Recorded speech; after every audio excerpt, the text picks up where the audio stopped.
আজকে আমি উপেন্দ্র কিশোর রায়চৌধুরীর লেখা কুঁজো বুড়ির কথা এই গল্পটা পাঠ করে শোনাচ্ছি। এক যে ছিল কুঁজো বুড়ি, সে লাঠি ভর দিয়ে কুঁজো হয়ে চলতো আর তার মাথাটা খালি ঠক ঠক করে নড়তো। বুড়ির দুটো কুকুর ছিল, একটার নাম রঙা আর একটার নাম ভঙ্গা। বুড়ি যাবে নাতনির বাড়ি, তাই কুকুর দুটোকে বললে, তোরা যেন বাড়ি থাকিস, কোথাও চলে টলে যাস নে। রঙা ভঙ্গা বললে, আচ্ছা। তারপর বুড়ি লাঠি ভর দিয়ে কুঁজো হয়ে যাচ্ছে আর তার মাথাটা খালি ঠক ঠক করে নড়ছে। এমনি করে সে খানিক দূর গেল। তখন এক শিয়াল তাকে দেখতে পেয়ে বললে, ওই রে, সেই কুঁজো বুড়ি যাচ্ছে। বুড়ি, তোকে তো খাবো।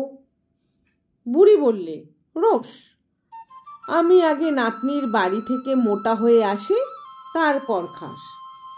এখন খেলে তো শুধু হাড় আর চামড়া খাবি, আমার গায়ে কি আর কিছু আছে? শুনে শিয়াল বললে, আচ্ছা, তবে মোটা হয়ে আয়, তারপর খাবো এখন। বলে শিয়াল চলে গেল।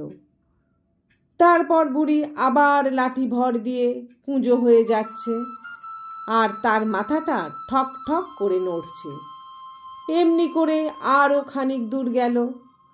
তখন এক বাঘ তাকে দেখতে পেয়ে বললে, ওই রে, সেই কুঁজো বুড়ি যাচ্ছে। বুড়ি, তোকে তো খাবো। বুড়ি বললে, রোস, আমি আগে নাতনির বাড়ি থেকে মোটা হয়ে আসি, তারপর খাস। এখন খেলে তো শুধু হাড় আর চামড়া খাবি, আমার গায়ে কি আর কিছু আছে? শুনে বাঘ বললে, আচ্ছা, তবে মোটা হয়ে আয়, তারপর খাবো এখন। বলে বাঘ চলে গেল। তারপর বুড়ি আবার লাঠি ভর দিয়ে কুঁজো হয়ে যাচ্ছে আর তার মাথাটা ঠক ঠক করে নড়ছে। এমনি করে সে আরও খানিক দূর গেল। তখন এক ভাল্লুক তাকে দেখতে পেয়ে বললে, ওই রে, সেই কুঁজো বুড়ি যাচ্ছে। বুড়ি, তোকে তো খাবো। বুড়ি বললে, রোস, আমি আগে নাতনির বাড়ি থেকে মোটা হয়ে আসি, তারপর খাস।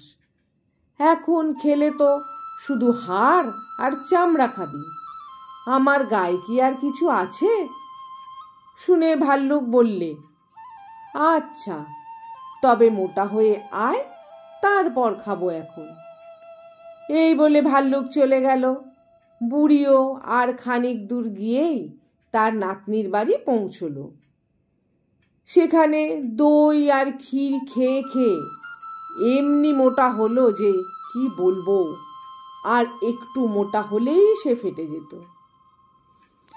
তাই সে তার নাতনিকে বললে, ওগো নাতনি, আমি তো বাড়ি চললুম, এবারে আর আমি চলতে পারবো না, আমাকে গড়িয়ে যেতে হবে। আবার পথে ভাল্লুক, বাঘ আর শিয়াল হাঁ করে বসে আছে, আমাকে দেখতে পেলেই ধরে খাবে। এখন বলো দেখি কি করি? নাতনি বললে, ভয় কি দিদিমা, তোমাকে এই লাউয়ের খোলাটার ভিতরে পুরে দেব, তাহলে বাঘ ভাল্লুক বুঝতেও পারবে না, তোমাকে খেতেও পারবে না। বলে সে বুড়িকে একটা লাউয়ের খোলার ভিতর পুরে তার খাবার জন্যে চিঁড়ে আর তেঁতুল সঙ্গে দিয়ে হেঁয়ো বলে লাউয়ে ধাক্কা দিলে আর লাউ গাড়ির মতন গড়গড়িয়ে চলল। লাউ চলছে আর বুড়ি তার ভিতর থেকে বলছে, লাউ গড়গড়, লাউ গড়গড়, খাই চিঁড়ে আর তেঁতুল, বিচি ফেলি টুল টুল, বুড়ি গেল ঢের দূর। পথের মাঝখানে সেই ভাল্লুক হাঁ করে বসে আছে বুড়িকে খাবে বলে। সে বুড়ি টুড়ি কিছু দেখতে পেলে না, খালি দেখলে একটা লাউ গড়িয়ে যাচ্ছে।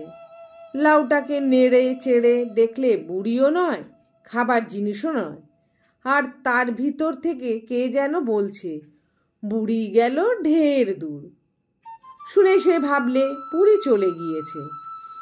তখন সে ঘোঁত করে তাতে দিলে এক ধাক্কা, আর সেটা গাড়ির মতন গড়গড়িয়ে চলল।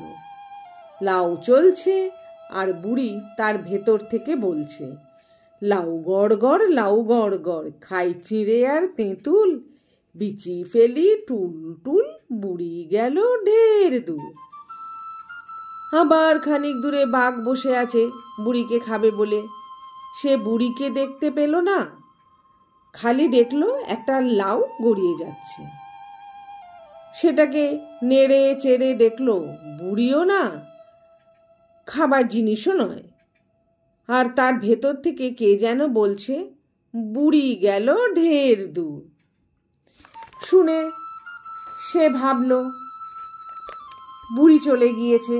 তখন সে ঘোঁত করে তাতে দিলে ধাক্কা, আর সেটা গাড়ির মতন গড়গড়িয়ে চলল। লাউ চলছে আর বুড়ি তার ভিতর থেকে বলছে, লাউ গড় গড়, লাউ গড় গড়, খাই চিঁড়ে আর তেঁতুল, বিচি ফেলি টুল টুল, বুড়ি গেল ঢের দূর। আবার খানিক দূরে সেই শেয়াল পথের মাঝখানে বসে আছে। সে লাউ দেখে বললে, লাউ কিনা আবার কথা বলে, ওর ভেতরে কি আছে দেখতে হবে।